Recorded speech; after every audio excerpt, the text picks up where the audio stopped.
Olivier Héon, bonjour. Question, donc, la recherche de performance source d'innombrables arnaques.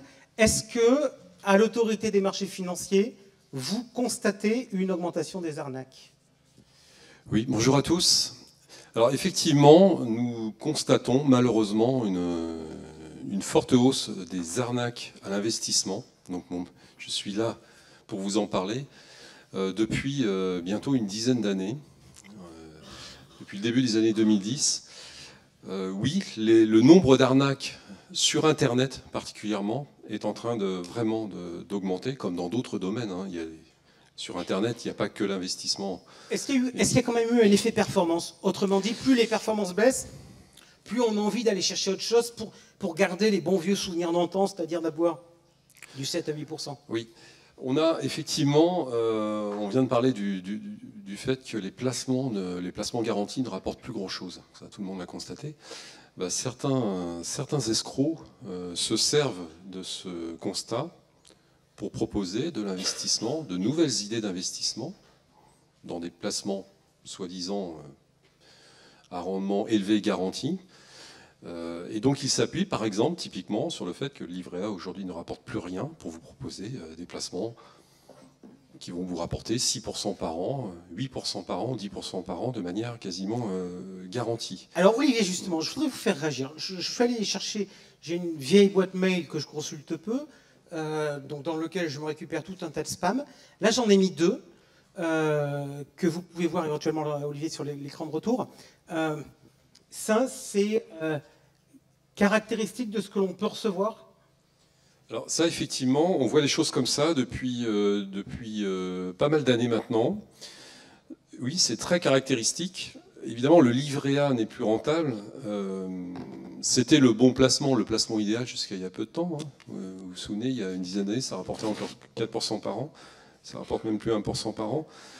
Oui, il y a aujourd'hui beaucoup de spam de ce type depuis quelques années.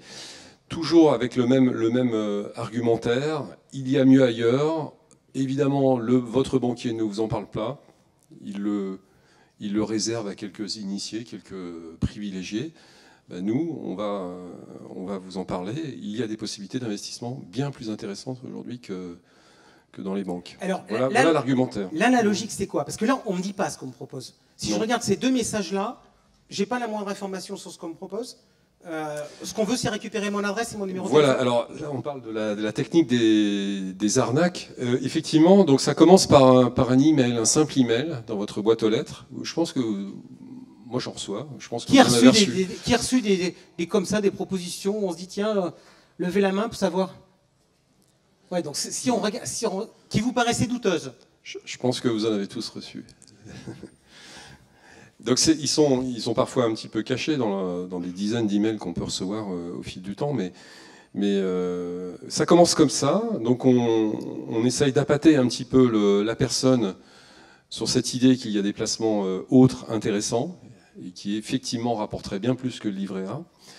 En général, on clique dessus. Enfin, c'est une minorité, heureusement une minorité de personnes cliquent sur l'email, mais on arrive sur un site qui peut être très très bien fait, et sur lequel on va vous demander de laisser vos coordonnées tout simplement, parce qu'on ne va pas vous dire tout de suite de quoi il s'agit. Ou alors, là, ça peut être une autre solution, on va afficher le placement en question, on peut commencer à en citer peut-être, c'est un petit peu rapide, mais on va vous commencer à parler d'un placement précisément, mais dans tous les cas, on va vous demander de laisser votre email et surtout votre numéro de téléphone. Olivier, un jour, vous êtes livré à l'exercice, vous êtes tombé sur une pub comme ça, et vous êtes dit, je vais dire que je suis intéressé. Racontez-moi votre histoire. Oui, ça c'est effectivement une histoire vraie. Alors c'était un email différent, puisqu'on m'annonçait la couleur, on me parlait de placement dans les diamants d'investissement. Donc ça, c'était il y a environ 2-3 ans. Vous avez dû voir passer ça. Les diamants d'investissement, l'argumentaire, c'est que ça rapporte 6% par an. Et c'est comme ça depuis 10 ans, et ça va continuer, parce que la demande est supérieure à l'offre. On n'arrive pas à fournir dans le monde, les Indiens, les Chinois, tout le monde se met à vouloir des bijoux en argent. Faites attention à ce que vous dites, parce que certains seraient capables de reprendre la vidéo en disant regardez ce qu'a dit Olivier Honlon de l'AMF. Il a dit que le diamant c'était un truc formidable en coupant que les 30 secondes que vous venez de faire. Oui. Alors ça c'est la croche. Ça rapporte 6% par an. Et en tant que professionnel, en tant que salarié de l'autorité des marchés financiers, je me suis dit tiens quand même, je vais tester un petit peu le. Ils vous ont rappelé? J'ai laissé mes coordonnées. Ils m'ont rappelé, ça n'a pas traîné. Et là, j'ai eu affaire à une personne extrêmement polie, extrêmement convaincante, prenant son temps, très pédagogique, pour m'expliquer, alors que je commençais à poser des questions de plus en plus précises, pour m'expliquer pourquoi, effectivement, les placements dans les diamants d'investissement, ça rapporte un peu 6% par an. Et c'est vrai que, bon, vous pouvez essayer, mais faites très attention, parce qu'ils sont vraiment très convaincants. Ils sont très convaincants. On va en parler, je pense, un petit peu après, mais en fait, ce sont d'excellents commerciaux. Derrière ces arnaques, ce sont des gens vraiment très, très, très manipulateurs. Ils étaient installés où, ces gens-là? Ils vous disaient quoi? Alors, en théorie, ils étaient basés place Vendôme. Et vous leur avez dit que vous les connaissiez, place Vendôme, ou pas? Il se trouve que l'AMF est à 10 minutes à pied, donc évidemment, il n'y a rien. Il n'y a rien. Et vous leur avez dit? Oui, je suis allé jusqu'à leur dire ça. Alors, ils se démontent jamais. Oui, c'est une boîte postale. Il se démonte pas. Je leur ai dit, vous savez, je suis salarié de l'autorité des marchés financiers. Et alors on m'a répondu, vous savez, mes clients, ce sont des professionnels. Et alors je dis ça, on peut en sourire, mais je vous assure que je me suis dit, tiens, pourquoi ne pas mettre 3 000 € pour voir? Et qu'est-ce qui se passe? Le comptable de l'AMF a dit non. Je pensais même à mon propre argent. Mais non, mais très sérieusement, vous pouvez toucher du doigt l'efficacité de ces personnes qui ont vraiment. Je vous assure que le niveau est plus élevé que, je ne devrais pas dire ça, mais que dans les réseaux bancaires, par exemple. Vous avez affaire à des gens très très forts, très très cultivés, qui sont extrêmement polis et qui vont petit à petit vous manipuler, vont se rendre sympathiques, ils vont vous rappeler une deuxième fois, une troisième fois, de manière toujours très, très plaisante. Et les arguments, c'est quoi? Je vous fais un cadeau, je vous donne 50 € si vous faites un trade, si il y a des choses comme ça? Alors, ils s'adaptent totalement à ce qu'ils perçoivent de vous. Hein. Si vous êtes, peut-être qu'il vous manque un cadeau, effectivement, pour faire le saut. Donc ça fait partie des techniques que vous pouvez rencontrer dans plein de domaines. On a fait travailler des chercheurs sur le sujet, ça fait 10 ans que ça dure. Ils nous ont confirmé qu'il s'agissait de la manipulation mentale. Il y a un certain nombre de techniques qui sont très connues dans plein d'autres domaines. D'ailleurs, je pense toujours aux vendeurs de cuisine. Vous savez, les gens qui parfois sont un peu pris au piège dans une réception ou pour acheter un appartement, je ne sais où, en Andalousie, on se retrouve un petit peu pris au piège de personnes très sympathiques qui commencent par vous offrir quelque chose et qui prennent leur temps. Ils ont des techniques pour ça et ils arrivent à leur fin. Et malheureusement, je vais quand même donner un chiffre, chaque année, il y a plusieurs dizaines de milliers de personnes qui, en France, sont l'objet d'arnaques, d'escroquerie à l'investissement. On dit aussi bien l'arnaque du mauvais placement. Une arnaque, oui. On la définit comment? Alors l'arnaque, c'est évidemment pas la mauvaise surprise, c'est pas tiens, la promesse qui n'a pas été tenue, c'est pas parce que le placement était perdant ou peut-être parce que c'était un mauvais conseil, c'est pas ça l'arnaque. L'arnaque dont on parle ici, c'est la véritable escroquerie. Si vous faites un essai, vous essayez 1 000 €, 3 000 €, 5 000 €, dans un premier temps ça va monter et puis peut-être que vous allez vous laisser convaincre de remettre au pot, parce que tout a l'air de bien se passer. Et l'arnaque, vous la découvrez lorsque d'un seul coup vous avez un doute, vous demandez à récupérer un peu d'argent ou votre argent et il n'y a plus personne. Il n'y a plus personne au bout du téléphone. Et donc ça veut dire qu'il n'y a plus d'argent? Il n'y a plus d'argent. L'argent, il est déjà à l'étranger. Souvent d'ailleurs, il s'agit de faire des virements à l'étranger. Et il n'y a plus aucun recours. Vous n'avez plus qu'à porter plainte. Et il y a énormément de personnes qui ont subi ce type d'arnaque depuis environ 2010. Je vous assure qu'il n'y a pas grand-chose à faire. Alors, il y a une époque, les arnaques, il y en a eu des arnaques sur les cryptos. Aujourd'hui, quelles sont les arnaques à la mode? Quels sont les placements sources d'arnaques? Ça a commencé très fort avec le Forex. Je ne sais pas si vous avez vu passer des publicités l'investissement dans les monnaies, dans les devises. Alors effectivement, là on en voit des nouvelles, mais le forex, les options binaires, j'ai parlé des diamants d'investissement. Plus récemment, effectivement, les monnaies virtuelles, le bitcoin, ce qu'on appelle dans notre jargon les cryptoactifs, parce qu'on ne veut pas dire que c'est une monnaie. En réalité, ça n'a pas cours légal, mais il y a de la spéculation. Les gens en entendent parler de ça. Tiens, il y a un bon placement à faire. Là, les escrocs sont déjà, au moment où vous avez cette petite idée qui vous traverse l'esprit, vous pouvez être sûr qu'il y a déjà des escroqueries qui ont été montées. Et puis, plus récemment, on a, j'ai vu des reportages à la télévision sur ce sujet, on a les placements dans les vaches laitières, on a les placements viticoles, donc dans les vins, et puis des usurpations d'identité, mais ça c'est une autre constante. Alors, quels sont les moyens? J'ai quelqu'un qui m'envoie quelque chose, qui me fait une proposition, etc. Est-ce que j'ai des moyens de voir si c'est réglo ou pourri? Alors, d'abord, donc les règles de prudence, être sceptique. Il faut rappeler qu'un placement à rendement élevé garanti, ça n'existe pas.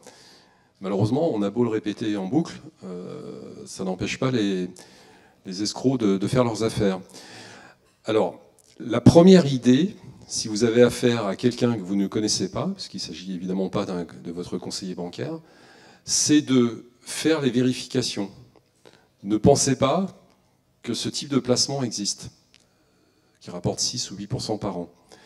Faire des vérifications, il y a un site officiel qui s'appelle le REGAFI, c'est le registre des agents financiers, vous pouvez le consulter, c'est la liste de toutes les sociétés, le REGAFI, R-E-G-A-F-I, la liste de toutes les sociétés connues des autorités, autorisées. Quelle que soit leur casquette, elles ont différentes casquettes, mais elles sont connues des autorités. Attention, les escrocs usurpent des marques et des sociétés autorisées. Donc oui, ça ne suffit pas. En l'occurrence, de temps en temps, vous faites des communiqués pour dire, attendez, il y a des gars qui sont en train de se prétendre être l'AMF et à vendre des produits financiers. Ça vous est déjà arrivé? L'AMF elle-même peut être usurpée, des personnes appellent en se faisant passer pour des salariés de l'AMF. Mais plus couramment, c'est une constante, l'usurpation d'identité. Puisque l'autorité dit qu'il faut aller vérifier sur le site de REGAFI, eh ben on dit aux gens, vous inquiétez pas, allez voir sur le site. Ils vont même aller jusqu'à vous dire à quel endroit vérifier. Et ils se présentent comme cette société. Cette société est dans la liste, le tour est joué. Ils ont l'air d'être sérieux. La règle. Donc même ça, ce n'est pas suffisant comme vérification. Il y a une autre possibilité, c'est de venir voir sur le site de l'AMF. Nous publions des listes noires donc de sociétés, d'entités, de personnes et des mises en garde non autorisées. Ces listes noires, aujourd'hui, il y a des centaines de noms d'entités. On les affiche ici, effectivement. Donc c'est dans l'espace épargnant sur le site de l'AMF. Il y a aujourd'hui des centaines, je pense peut-être même qu'on est dans les milliers maintenant, depuis quelques années, de noms de sociétés qui sont blacklistés, comme on dit. C'est-à-dire qu'on sait, nous avons vérifié qu'il s'agissait d'escroquerie. Si je ne suis pas blacklisté, si je vois un établissement qui n'est pas dans la liste noire, je peux être rassuré ou pas? Alors malheureusement non, l'AMF n'arrive pas à suivre, parce qu'il suffit qu'il soit repéré pour évidemment recréer une arnaque juste à côté avec un autre nom. Donc cette liste, on ne peut même pas s'y fier. C'est-à-dire que si votre interlocuteur, que vous ne connaissiez pas... On sait juste que celui qui y est... Ah oui, celui qui y est... Lui, on sait qu'il est... Il vaut mieux l'éviter. Voilà, il faut passer son chemin, c'est évident. Si la société, la personne avec qui vous êtes en contact n'y est pas, appelez l'AMF. Même si elle n'y est pas, en cas de doute, vous ne la connaissez pas, elle vous parle d'un placement de ce type, un placement qui promet un rendement intéressant à peu de risque. Appelez l'AMF, nous avons un centre de réception des appels téléphoniques, AMF Épargne Info Service. Il y a environ 5 personnes qui répondent au téléphone. On a plus de 1000 appels par mois, et c'est une petite partie seulement des gens qui auraient dû nous appeler. Et là, la personne, par expérience, vous dira si oui ou non ils sont dignes de confiance. Donc vous voyez, ces organisations, souvent basées à l'étranger, ils peuvent vous appeler avec un numéro qui a tout l'air d'être français d'ailleurs. C'est le site internet très bien fait. Ils ont plus de moyens que beaucoup de sociétés. Très très bien. Ces gens-là, il ne faut, malheureusement, aujourd'hui, il faut ne faire confiance en personne. Vous connaissez votre conseiller, votre assureur, votre conseiller à la banque, parfait, ces gens-là, il n'y a pas de souci. Mais toute autre personne, le bouche à oreille, méfiance, appelez l'AMF, et bien souvent, on vous dira qu'il s'agit d'une escroquerie en cours. AMF Protect Épargne, c'est quoi? Alors, AMF Protect Épargne, on a mis le logo ici, c'est une prochaine application, parce qu'on a un site internet, donc il y aura maintenant une application pour accéder plus facilement à cette information. Alors, elle arrive cet été, elle n'est pas encore disponible. Donc, vous voyez, les applications, ce qu'on installe depuis son portable, ça permet d'aller chercher directement dans un moteur de recherche et dans les listes noires de l'AMF si la personne est oui ou non présente dans ces listes noires. C'est aussi le moyen de contacter plus facilement l'AMF. Olivier, dernière question. J'ai reçu un message. Donc je comprends bien, vous êtes en train de me dire il faut mieux prévenir que guérir, donc il vaut mieux ne pas mettre le doigt dans l'engrenage que la solution suivante. Malgré tout, j'ai reçu un message me disant vous êtes fait arnaquer, on va vous aider à récupérer votre argent. Donc, en général, c'est toujours la même organisation qui rappelle. La personne a découvert qu'elle avait perdu son argent. En général, elle s'est manifestée auprès des autorités, elle a porté plainte. Et elle va être rappelée un petit peu plus tard, c'est quasiment systématique, par une nouvelle personne qui va se présenter comme un salarié de l'AMF ou qui va proposer son aide pour récupérer l'argent. En général, il faut de nouveau mettre au pot. Certaines personnes remettent au pot à ce moment-là, de nouveau convaincues par la sincérité de cette personne. Et malheureusement, il y a donc, vous savez, il y a l'expression sur accident, il y a la surarnaque. Donc ça aussi, c'est fréquent. Donc j'ai l'air comme ça de dramatiser les choses. Les autorités ont fait un décompte en 2015. Il y a plusieurs milliards d'euros qui sont sortis de France entre 2010 et 2015 du fait, alors évidemment on est loin des 1700 milliards de l'assurance vie, mais plusieurs milliards d'euros, 4 à 5 milliards en 2015, du fait de ces arnaques. Et ça continue, ça continue. Aujourd'hui, ce sont les cheptels de vaches laitières. Demain, je ne sais quoi.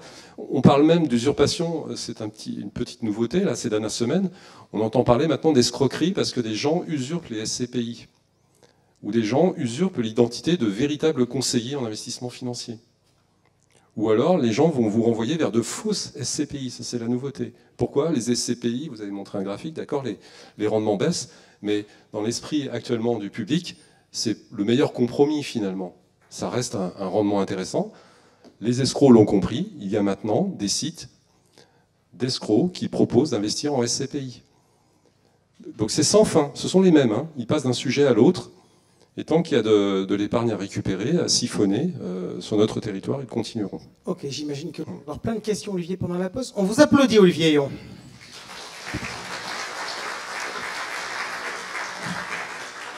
Je vais maintenant...